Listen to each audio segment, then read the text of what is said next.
Good morning, everyone. I'm Dick Levinson. On behalf of the Senior Center here at Central, it is my pleasure to welcome you to our program this morning. Our focus today is a celebration of the Canadian literary scene, and we're so pleased and proud that this program is a collaboration with the Ottawa Public Library in Canada's capital city. Our guest and guide for this program is Chris Simmons. Chris is the collections manager at the Ottawa Public Library. I'll be introducing him in just a few minutes, but before I do, there's several points I want to touch on briefly. First, I want to tell you that our next program will be presented 1 week from today. That's Friday, January 31st at 11 o'clock.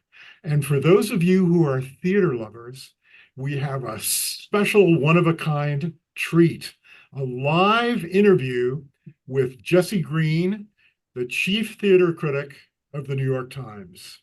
So if you love theater and you're also interested in how American theater might evolve in the new Trump era, this program is for you.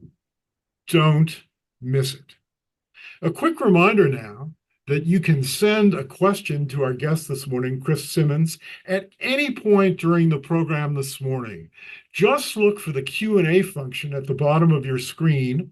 That's where you would go to type a question for Chris. He's happy to respond to your questions and will at the end of his presentation this morning. Now, we would love to have you on our mailing list. And if you're not there already, joining is so easy to do. Just shoot me an email at Levinson, it's Levinson, Levinson R, at freelibrary.org. Now, here are some things you should know about our guest this morning. I've already mentioned that Chris is the collections manager at the Ottawa Public Library. What you may not realize is that Chris's library is the largest bilingual library system in all of North America. Chris himself has a master's in English. He's particularly interested in fiction. He's a passionate reader of both Canadian and American fiction. And today he's going to be taking us on a special literary tour of Canada. I can hardly wait. Chris, it is a pleasure for me to turn the program over to you. Thanks so much, Dick. It's great to be here today. Yeah, so I'll talk a little bit about myself, and I think you've got the right man for the job if you're looking for someone to sort of explain Canada and our relationship to the United States. Personally, I grew up in Sarnia, Ontario, which is a border town. It's on the border with Port Huron, Michigan. So I do feel like I've sort of been explaining Canada to Americans my whole life. I have family in different parts of the United States, so I travel quite extensively in the US. I have family in Chicago and California. And one thing I've always noted that is that really like the Americans' knowledge of Canada really varies by by region. And we have these sort of regions in Canada that are almost, the culture is so close that we're almost like a shared country. But we still don't want to be your 51st state, but we still want to be a good neighbor. I think when it comes to Ontario, it's very similar to like Michigan, the Midwest, Minnesota, Wisconsin, very similar. Right now I live in Ottawa, which is the capital. We're very close to the border with Vermont and Maine. And we see a lot of shared values with that part of the country. When you go into Western Canada, I used to live in Alberta, Canada. And it's very similar to Montana, North Dakota, that sort of thing. It's got a little streak of Texas in it too, with the oil and the independence. And then when you get out to British Columbia, that whole region is, some people call it Cascadia. So, you have Oregon, Washington, and Canada, and British Columbia all together. So, and they're very well-versed in Canadian culture. When I go to California to visit my relatives, which I like to do because it's quite cold here, Californians, very friendly people, great. I find all Americans are always very friendly. But they'll ask me, "Oh, where are you from?" And I just have this, I know they're not have any idea what it is. So I'll say Ottawa, and I just get this friendly blank stare. Like I have no idea where that is. They might know Toronto, they might know Vancouver, but I suppose if I lived in California and had that weather and that lifestyle, maybe I wouldn't be so interested in the Great White North either. So today, what I'm going to talk about, I'm going to talk a little bit about a brief history of sort of Canadian culture, our relationship with the United States and the culture industry. I'm just going to advance my slide. Sorry. Yeah. And then what I'm going to do is I'm going to talk about CanLit and where it came from. It's in some ways, it's a very new thing, and we'll talk about that. And then we'll talk about the best of Canadian literature. I think Canadians and Americans, we have this very unique relationship because we're one continent and we share a common language, which is very unique in the world, that you have two countries side by side that are so similar but are still distinct countries. But then on the one hand, we have the shared language and some shared culture, regionally. But on other hands, our experiences as countries are completely different. And we'll talk a little bit about that. I think too, the way that Canadians and Americans, we sort of define ourselves in relationship to each other. I think with Americans these days, we're either the communists to the north sitting on this vast treasure of minerals that we should invade and take, or we're this sort of post-racial socialist paradise with healthcare. So we have these sort of fantasies of what Canada is. When it comes to Canadians, we're endlessly fascinated with America. The joke is that we watch more about American politics than we do Canadian. But Canadians, when it comes to Americans, we sort of define ourselves against them sometimes, and we're a little bit snide sometimes. We'll ridicule American car culture and all the like. But at the same time, we're driving around in our large SUVs, drinking our Tim Hortons coffee. So we're not really all that different. So I'm really glad to talk to you today because I do think, by reading each other's literature, we can kind of get past some of these simple stories of each other and understand each other better. The one thing I think that I've always appreciated about Americans is their real gregariousness. And when I was a kid, we would go across the border to go shopping and get our cheap milk and gas and all the rest. And the thing I've always noticed is that, when you go into a store in Canada, we have a bit of that cool sort of British reserve sometimes. And, I'm speaking in sort of generalities, but still there is something to that. And, the shopkeeper will say, "How are you?" "Fine, good, thanks, bye." What I've always loved about Americans is that they're so gregarious, so you walk into a store and someone says, "How are you?" And they want to have a real conversation. And I think that dynamism, that sort of has led to so much of the success of America. And I think that's something that Canadians can definitely learn from. I think that's led to America having really, really powerful social capital and social networks and the ability to relate to each other. That's led to a lot of the success of your country. I think a book that I've read recently about this topic that I found really interesting was Bowling Alone by Robert Putnam. And if you haven't heard of it, he's really in the news these days because he talks a lot about social networks and polarization and how we've become split. And really his idea is that there's these two types of social capital. He has what he calls bonding social capital. So these are people that are similar. They're similar. They're family, friends, churches, same ethnic groups, and we relate to each other that way. But then you have bridging social capital. And that's where people who are different can come together and network and meet. And I think both of our countries and most countries around the world have really lost that bridging social capital.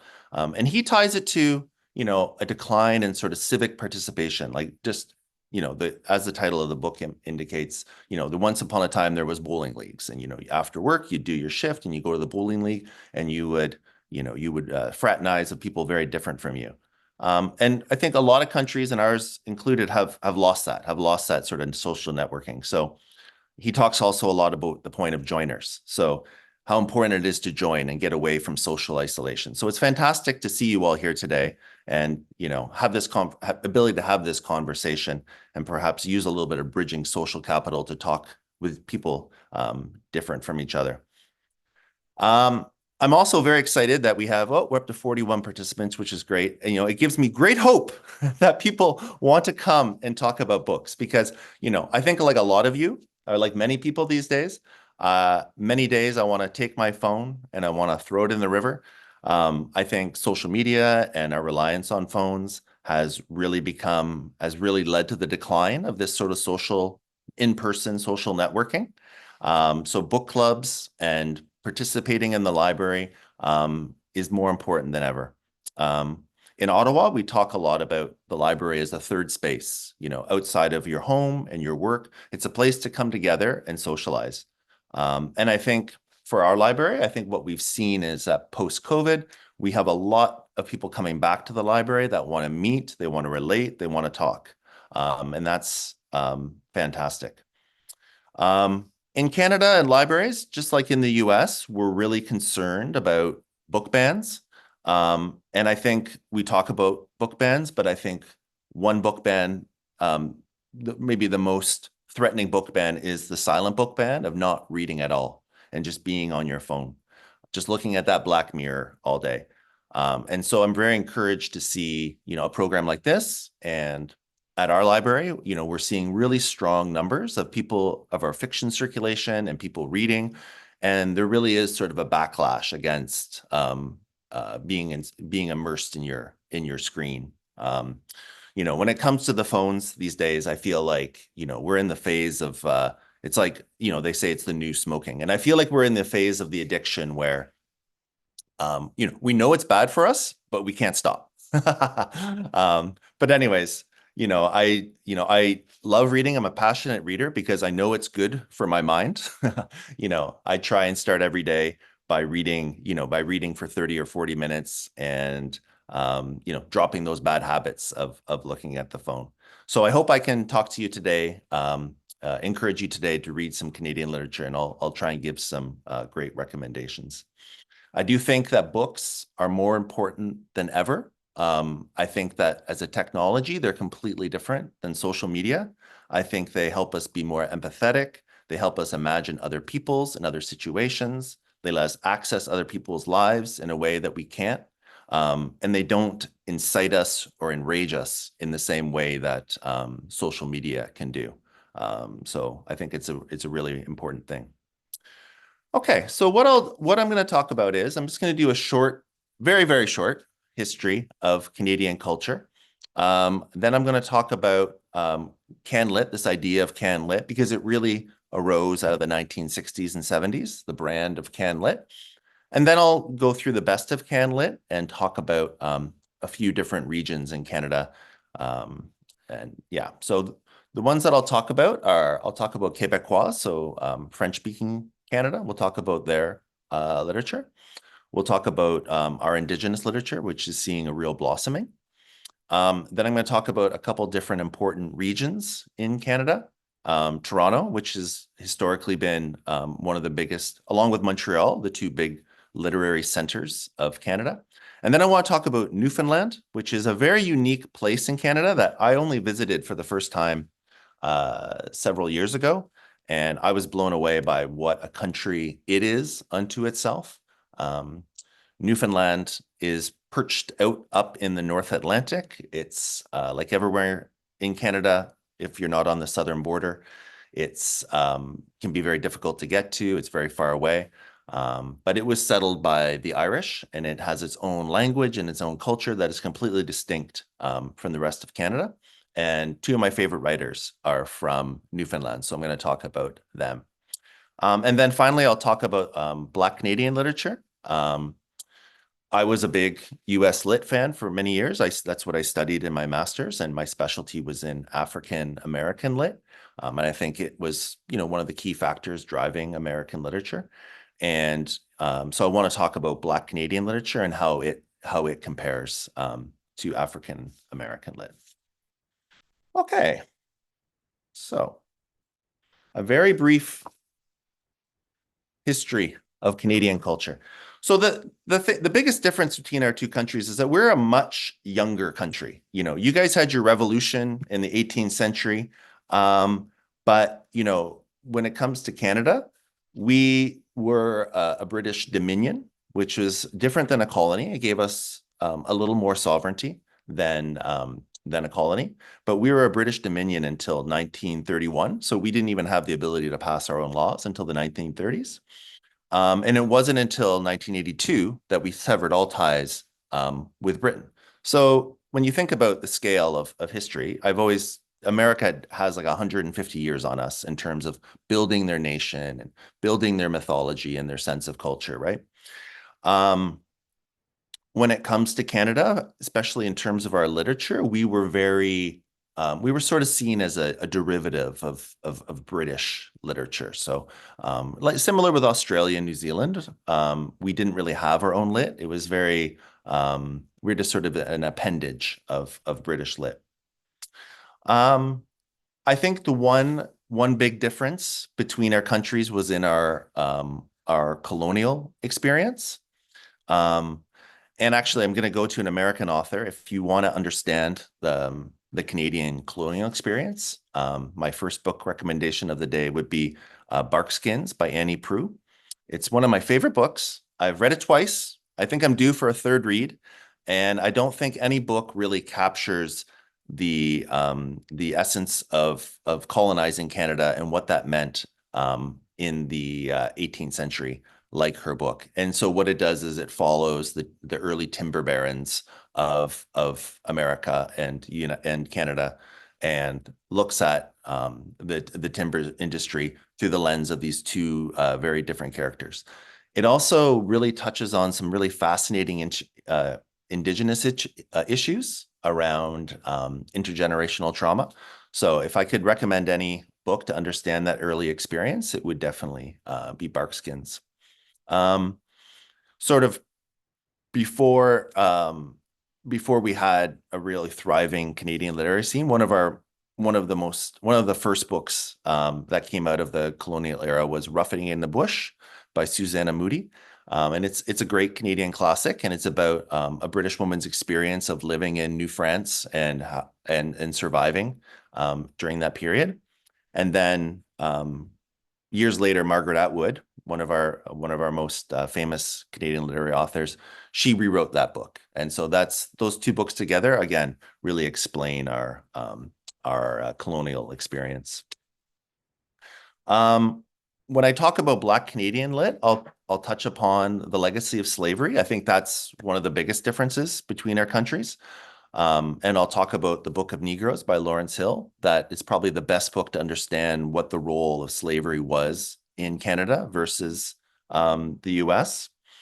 I think the other distinction that makes Canadian and American lit very different is our immigration policies, in that America had this idea of the melting pot, whereas Canada has this idea of multiculturalism. I don't sort of pass value judgment on either one, but what it's led to is that you see in Canadian lit very regional identity based books. So you look at indigenous lit, you look at Black Canadian lit, you look at Asian Canadian lit, and so you have this sort of celebration of multicultural identities, and each of those identities has its own literature.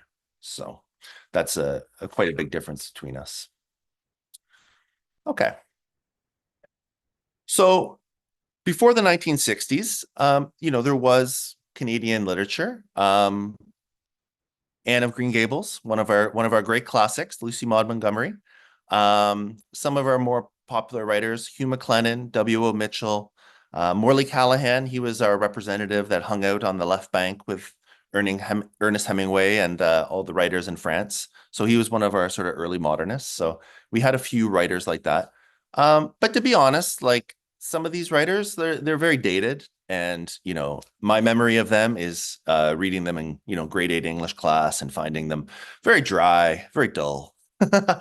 So I can't give a huge thumbs up unless you're really interested in CanLit to someone like Hugh MacLennan. But still, this was sort of the perception of CanLit, that it was sort of dry and wasn't very exciting.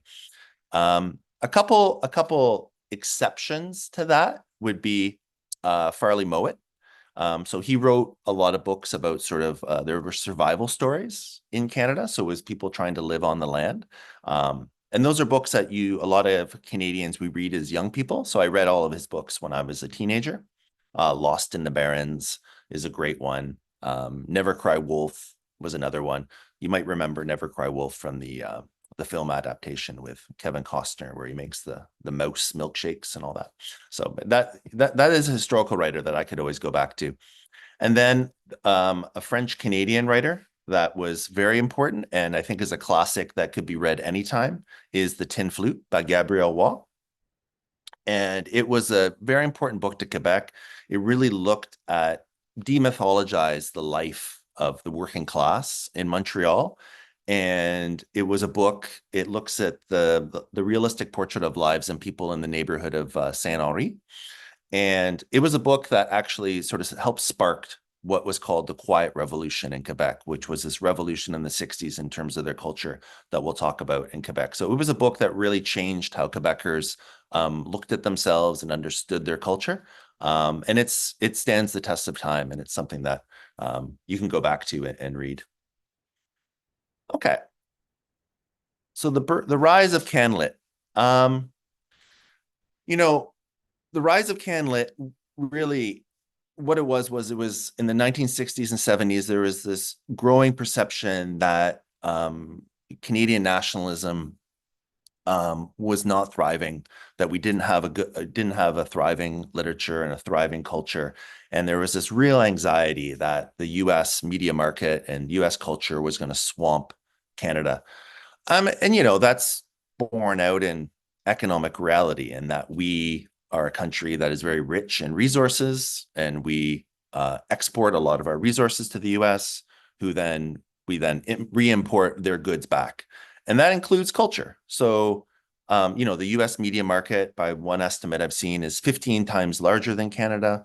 So we're consuming tons of American media, and they just have the economies of scale to really swamp us. So there's always been this anxiety about this.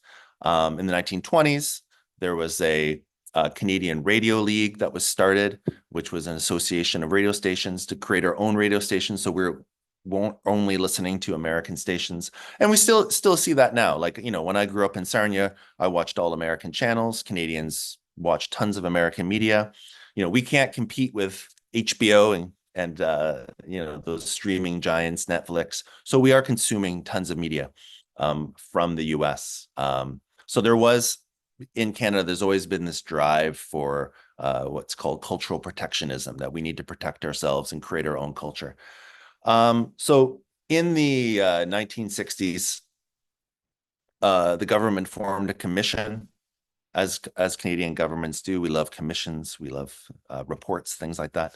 And it was decided to start this Council for the Arts. And basically what it was it jump-started a number of presses and supported a number of authors to start to help promote and fund Canadian authors. And it was a great thing in that there was this explosion of books, whereas before there was only a handful of Canadian books. Immediately there was hundreds of titles. So, some of these authors would include Margaret Lawrence, The Stone Angel, Mavis Gallant, a fantastic short story writer, Michael Ondaatje, Gabrielle Waugh, Margaret Atwood. And immediately you had this sort of blossoming of Canadian lit, and around the world it took note. So, Canadian writers were winning prizes. Our books were selling internationally. So there was this CanLit brand. The other piece to this would be that in the 1960s and 70s, Canada, like many former colonies, had this growing sense of nationalism, and there's this real sense of decolonization around the world. And that applied to Canada. So in Canada, we had this sense that we wanted to have our own country and our own nation. And you saw this in sort of the rise of CanLit. And, this isn't surprising at all. Here are some of the writers, Alison Munro as well. The British, the original novel in Britain, it came out of a sense of nationalism, right? So a lot of these European countries that wanted to create a new sense of nationalism for their new nation. Print capitalism and the production of books helped drive that. Uh, Benedict Anderson, one of my favorite authors, writing about nationalism, he talks about how, all nations are just sort of an imagined community. So we are a set of symbols and mythologies that let us relate to each other, even though, we'll never meet. And he talks a lot about how print capitalism in the 18th century drove the emergence of the novel, which helped sort of drive this national consciousness. So again, Canada's a young country. So it took us a couple hundred years, but that finally did come to Canada, and we had this explosion of CanLit.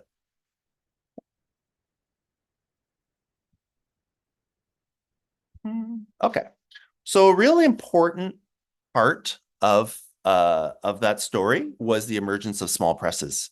In Toronto, there was two in particular, House of Anansi, and that's House of Anansi today, and the Coach House Press.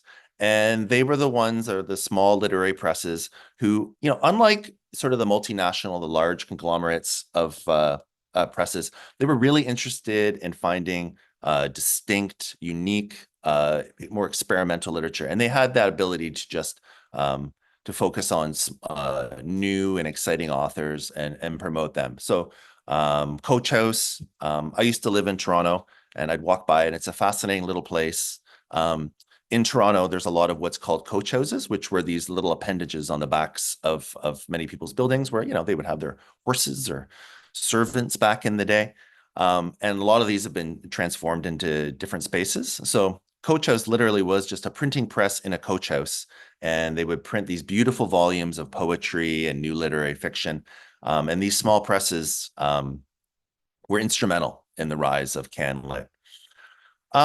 And today we still see that. And I think at OPL at our Ottawa Public Library, we still try and promote small presses because we know that they're the ones that are promoting distinct and new voices in literature.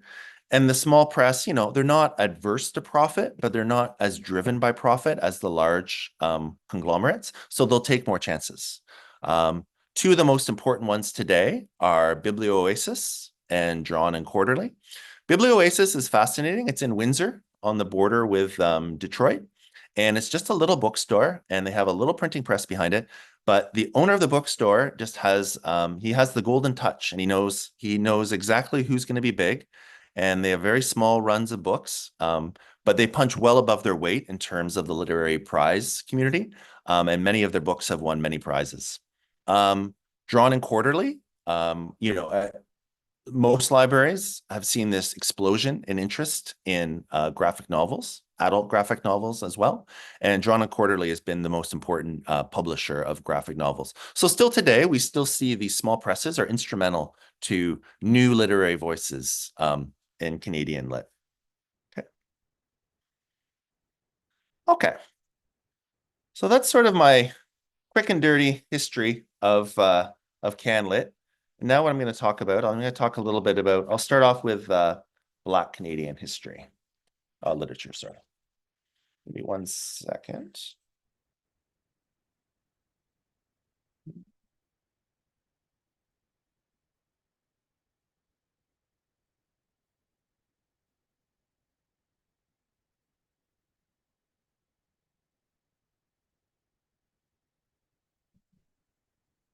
Okay.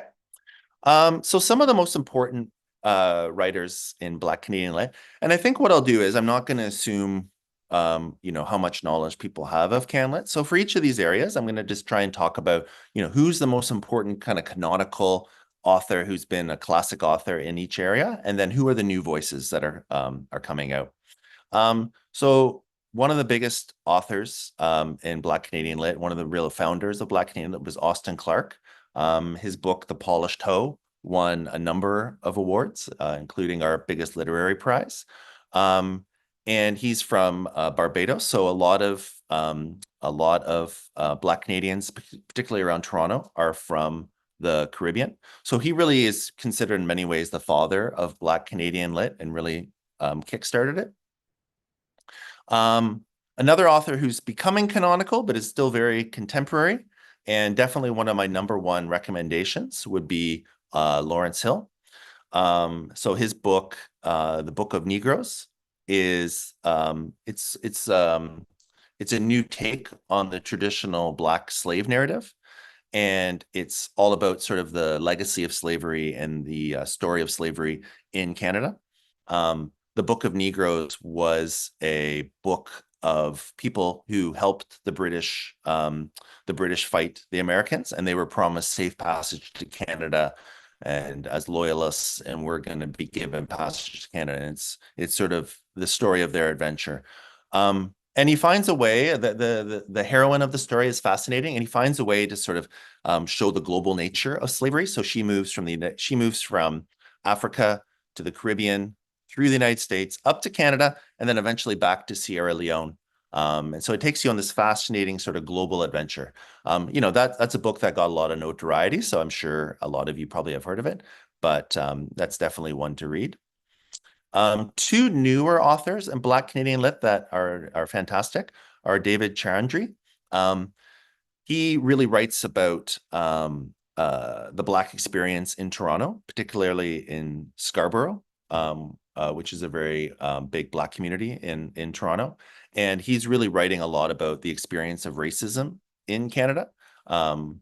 Sometimes Canadians, we have this sort of self-perception that we're this, sort of post-racial society, which is not at all the case. And so his book, Brother, is a fantastic telling of that experience of racism in Toronto. Ezzy Edegwin, she wrote the book Half-Blood Blues, which is it's a fantastic story of a jazz singer in Paris who meets up with a half-blooded Black German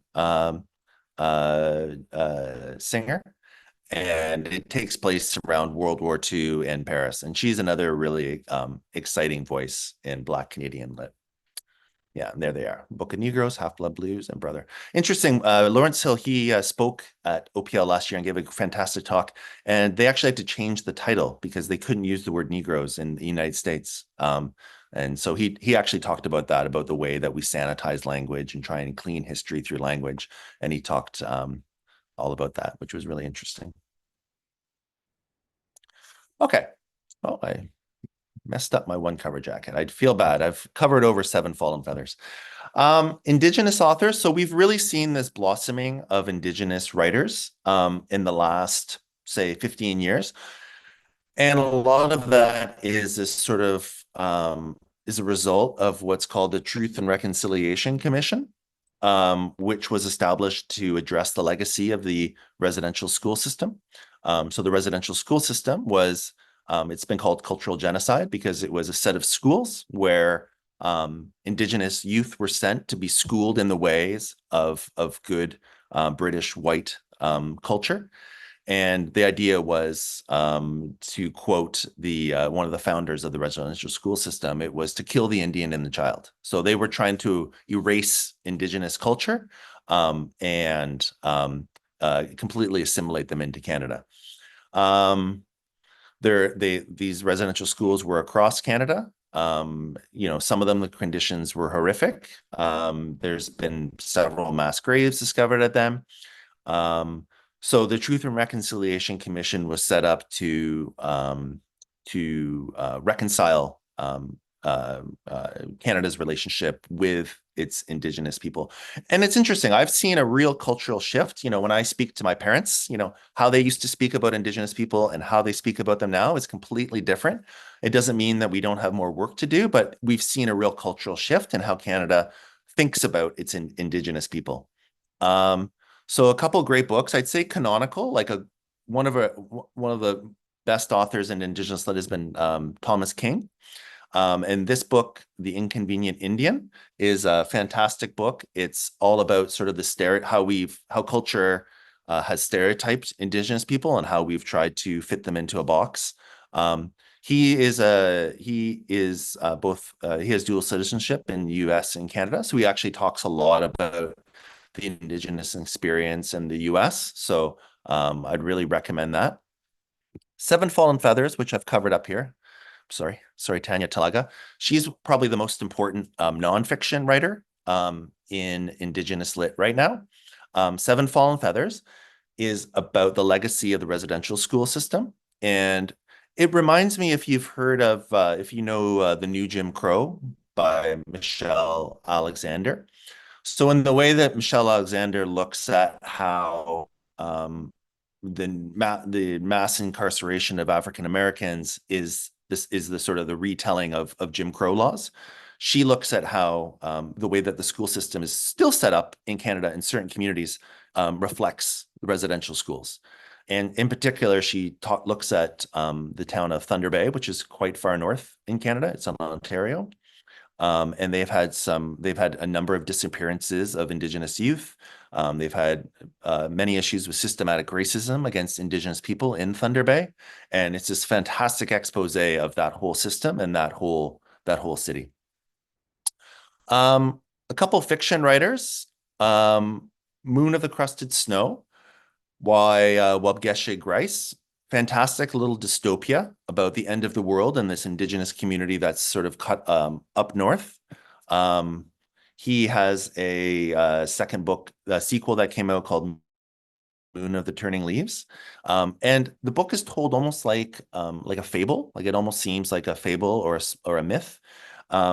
And what it talks about, it's sort of a retelling of the Indigenous myth of the Wendigo, which was a cannibalistic creature that would come in the heart of winter. And he sort of sees that in, some of our contemporary vices of greed and competition and such. And so it's a great little dystopia, both that one and the sequel. It's fantastic. Nupaming, if we go back to Susanna Moody, it's her retelling of Roughing in the Bush by Susanna Moody. And so it's a fantastic book. Billy Ray Belcourt. I would have to say Billy Ray Belcourt is probably the best pure writer in Canada. He's a poet. He's won the Griffin Prize, which is our biggest poetry prize. And he's written 2 prose books now.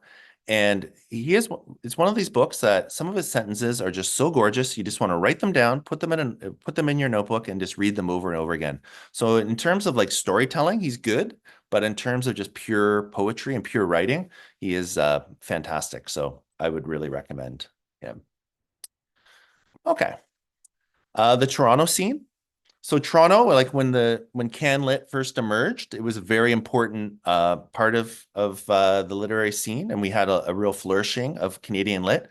The University of Toronto was a real driver of that. We had Northrop Frye was our preeminent literary critic. He's one of the most important literary critics in English history. So he was one, and then we also had Marshall McLuhan, the theorist of media. They both came in at the same time. And then you saw this flourishing of literary fiction. So I'd say the 3 biggest Toronto writers would be my personal favorite is Michael Ondaatje. He's, I have my pantheon of favorite writers. Michael Ondaatje is up there. Don DeLeo is probably another one, my favorite American. But In the Skin of a Lion is a fantastic story of the immigrant experience in early Toronto, and I can't recommend it enough. Michael Ondaatje, I'd read any of his books. I recommend all of them, so they're fantastic. Of course, Margaret Atwood, which particularly The Handmaid's Tale, has been a worldwide bestseller. So again, another really important Toronto writer. And then more recently, I'd say those are 2 more canonical writers, although they're still alive and still writing. A newer writer who has been nominated, her new book has been nominated for many prizes, is Anne Michaels. So I find her style is similar to Michael Ondaatje. It's sort of prose poetry. So Fugitive Pieces was an award-winning book, and her new book Held is also fantastic if you really like sort of that prose poetry literary fiction. Okay, Newfoundland. So like I said, Newfoundland is a little place unto itself. The people there are fantastic. The friendliest people you ever meet. Talk about gregarious. They have a custom in Newfoundland that anyone who's a mainlander, which would be anybody not from Newfoundland, when they come there, you have to be screeched in. What is screeched in? It means they pour you a shot of dark rum and they make you kiss a cod. And I kid you not. The first time I was there, I went to the pub and they knew right away. They're like, "Hey, are you a mainlander? And you haven't been screeched in. So you got to get screeched in when you go to Newfoundland." Um, Wayne Johnston is sort of the canonical writer of Newfoundland, and the Colony of Unrequited Dreams is his telling of the founding of Newfoundland. It's a fantastic book. He has a new book out called Jenny's Boy, which is sort of the tale of his hard scrabble upbringing. He had this very rough and tumble upbringing. It's hilarious. It's sad. It's fantastic. It reminds me in some ways of Jeanette Wall's Glass Castle, that sort of childhood. So it's fantastic. And then a writer that I think one of the writers I'm most excited about these days is Michael Crummy. So he's another Newfoundland writer.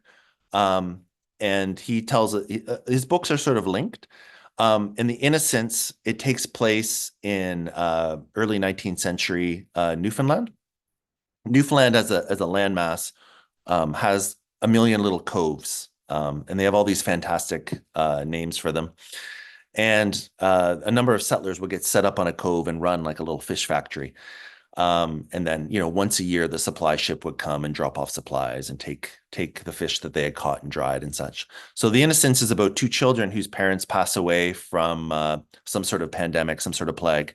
And it's loosely based on a true story. And these two children then raise themselves on this cove, and they wait for the supply ship to come every year. The one thing that Michael Crummy has done that's fascinating is that Newfoundland English is really its own dialect. It's completely different than the rest of Canadian English, and he's really woven that dialect of Newfoundland English into his writing. So it's fantastic. Okay. So the last one I'll talk about is Québécois lit. The real flourishing of Québécois lit was in the 1960s, and it was what they called the Quiet Revolution. Quiet Revolution because it was a sort of cultural revolution in Quebec. And before the 1960s, Quebec was really dominated, politics and culture was really dominated by the Roman Catholic Church. And you had this sort of secularization and cultural awakening in Quebec in the 1960s.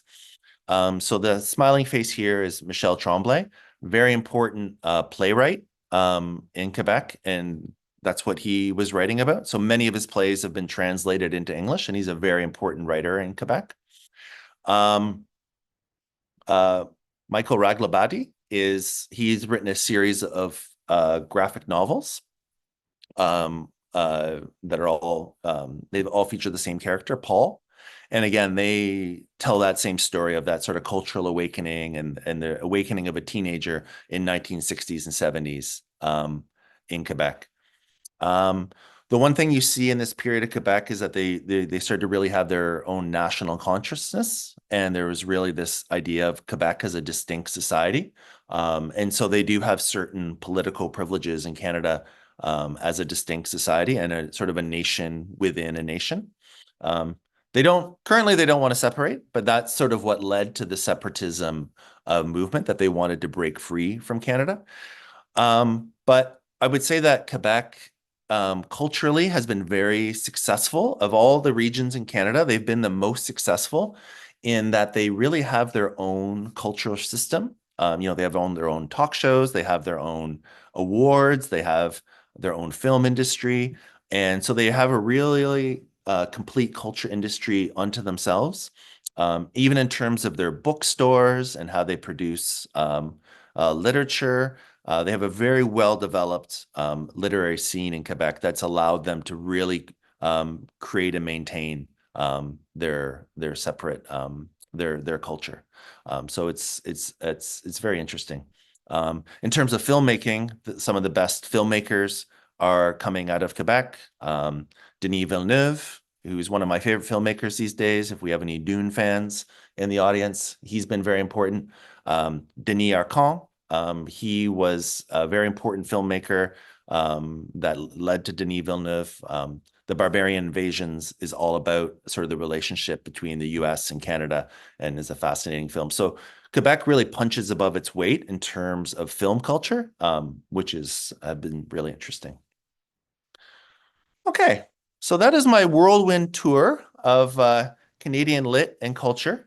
I hope I did not speak too fast, and I hope I've given you a few book ideas to read about.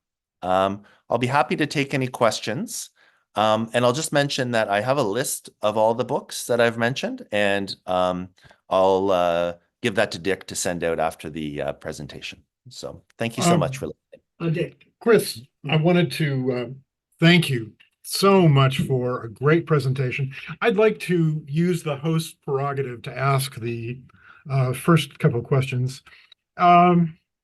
One community that seemed to be missing from a very thoughtful and complete presentation was the Jewish community in Canada. Could you say a few words about Jewish Canadian writers? Yeah, definitely. I think that was one I had a Montreal slide in my presentation that I was going to do, but then I just ran out of time. But definitely, I would say Mordecai Rickler has been probably the most important Canadian writer, and he was somebody that even before there was sort of the CanLit scene, was able to get a lot of international notoriety. What I love about Mordecai Rickler is that he really wrote for all audiences. So his social satire books, they're great. But some of his books for teenagers, Jacob Tutu and Hooded Fang is one, are just the imagination, and his bizarre imagination is just incredible. So yeah, that's I would say, and that's really in Montreal. That's really where that we've seen the importance of Jewish Canadian lit. The other one is Matt Cohen, who was a very important person in terms of the emergence of CanLit, and he went on to become a publisher and an editor.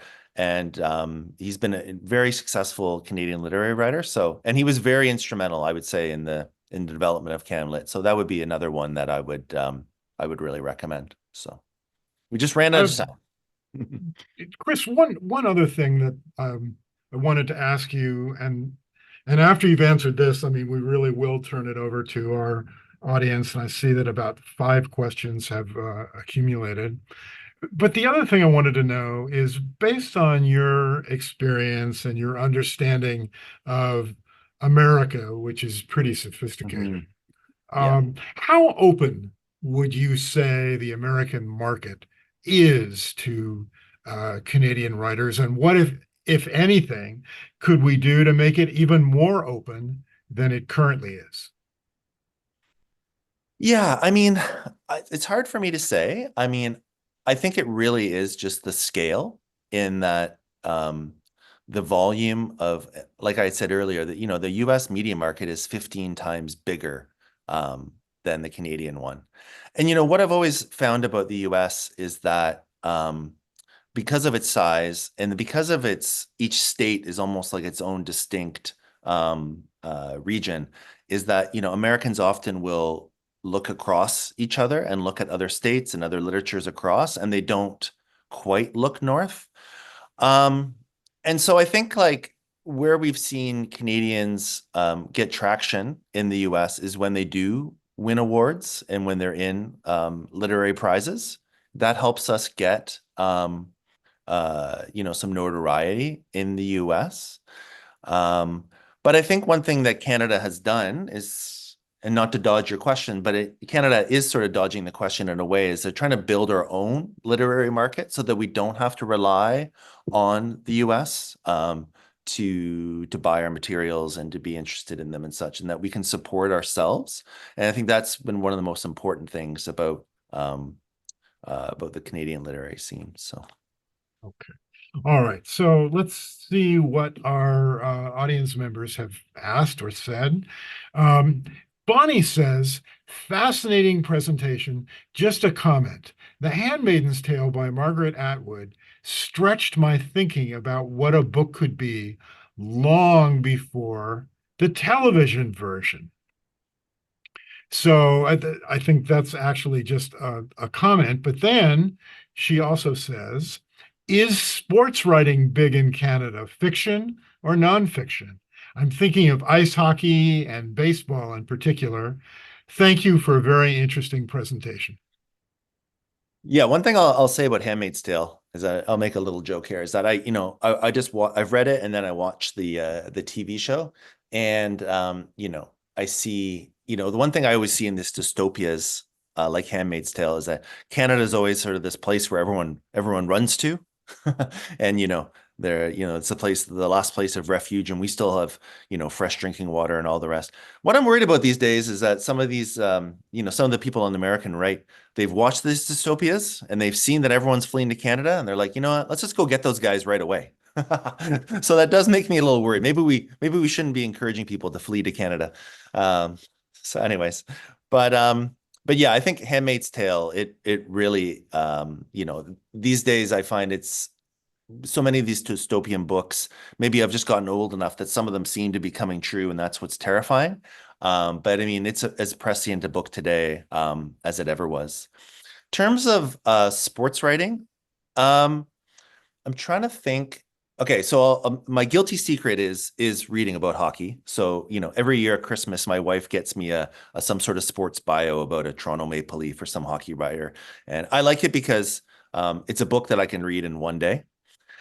I'm trying to think if there's any really noteworthy sports writers out there. I don't think it's as popular here as it is in the US, like really good sports writing, like Bernard Malamud or someone like that. But yeah, we have a lot of hockey books, but I don't know if I could share them as literary classics. So, but I'll think about it. Now, if I find some, I'll add it to my list that I'll send out. Linda Ritterman has a fascinating question, wanting to know about the extent of Quebec's ties to France now. Yeah, I mean, yeah, it's a great question. Quebec has they similar to English Canada, they've completely severed ties, between Quebec and France, maybe even sooner than English Canada did. The fascinating thing about Quebec is that Quebecois French is it's completely different than, say, Parisian French, in that it still has a lot of the sort of 16th century vocabulary and vernacular. So it's Quebecois French has become it's sort of its own dialect as distinct from France. Um, that said, though, I'd say that the French really have this fascination with Quebec, almost more so than Quebec has with France. So there's actually been quite a few prize winners, like Kevin Lambert just won the Prix de Medici last year for his book in France. So I find France is looking to Quebec for some of their new French fiction. And so that's been really interesting, is that we've seen this sort of popularity of Quebecois literature in France. At the library, the Ottawa Public Library, we do purchase a ton of our materials from France. We have a mandate as a bilingual library system to promote French culture. But like I said, it's interesting that Quebec has its own culture system, and they've really been able to build their own culture system that's distinct from France, and that doesn't have to rely on France for French material. Even though French material from France is still popular in Quebec, but they've really built their own industry, which is really interesting. So. So, Erin Kennedy has a couple of great questions in here. First of all, she'd like to know what you know about the availability of the books, that you described to us today, what you know about their availability in the US right now. Well, I hope Philadelphia has them all, but I'll send you a link. I mean, everything I've talked about are very popular books, so I have no doubt that you guys have them. But I'll send you a link and then you'll be able to see if your local library system has them. Just don't buy them from Amazon. Try and go find a small bookstore if you can. That's a great sentiment, which I am, really happy to echo and endorse. Erin has a second question here, I think that really deserves our attention. She says, also, do you have recommendations for more contemporary children's literature? Contemporary Canadian children's literature. I do not off the top of my head, but again, I will I have a couple I have a couple lists in my librarian folder, so I'll pull those out and I can send those along as well with all my recommendations for adults for sure. Great. So as we move on, Alice Wells refers to one of my favorite authors, Robertson Davies, who I Yes. think unfortunately has been deceased for a while. She made a reference to the fascinating series of books that he did a number of years ago. And I think that she's referring to the same series that the novel The Manticore, which I loved, was part of. And she says the Robertson Davies series was a big deal among young people several decades ago. How is he viewed in Canada? Yeah, I would say that he's still considered to be sort of one of our literary giants. But I think in Canada now, especially over the last 2 decades, is that there's been such a flowering of contemporary lit that we're not going back to some of those canonical classics as much as we did before. Maybe there's just not enough time to read everything. Um, so yeah, I mean, he's still considered along, and I could have had him on the slide with the sort of the canonical giants of literary fiction like Carol Shields and Alice Munro and all the rest. But I think the thing is that there's just so much exciting new contemporary fiction is that that's where we're seeing a lot of the interest these days, at least at the library. That's what we see a lot of. Um, and like I said, I do find that particularly in the last 20 years, there's been um, a lot more published by diverse authors. And so you're seeing a lot more interest in indigenous lit. You're seeing a lot more interest in Asian Canadian lit than some of the older authors. But so yeah. Okay.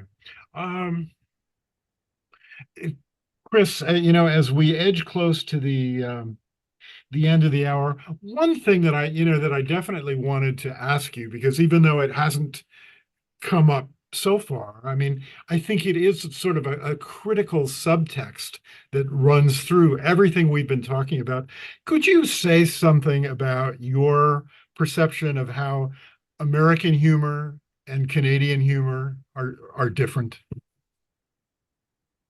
Yeah, I think that maybe Americans are sort of more forthright. I mean, the thing is I always find though is that like, whenever I go to some of the big metropolitan centers in the US, I find people are just so sophisticated and intelligent that, it's that we're not quite so different. But, I think that there is sort of a very dry, sort of sarcastic humor. And that's why we've seen like there's been a lot of Canadians who have made it to the into Hollywood in terms of the comedy scene. So like someone like Seth Rogen, and there's quite a few others who have made it into the Canadian into Hollywood in terms of comedy.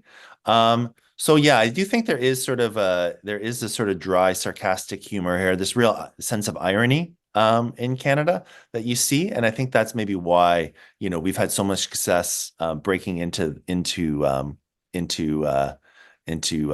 U.S. Comedy market. So it's interesting.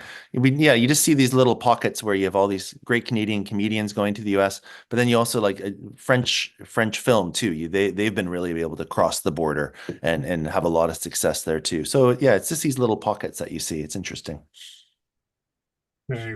Chris, I think this is a good note on which to end. I want to thank you for a fascinating presentation. I mean, we do a lot of these talks over the course of a year, but I think that yours is very different in that you opened windows in people's minds. I think you help them to see and understand some things that they've been interested in for a long time.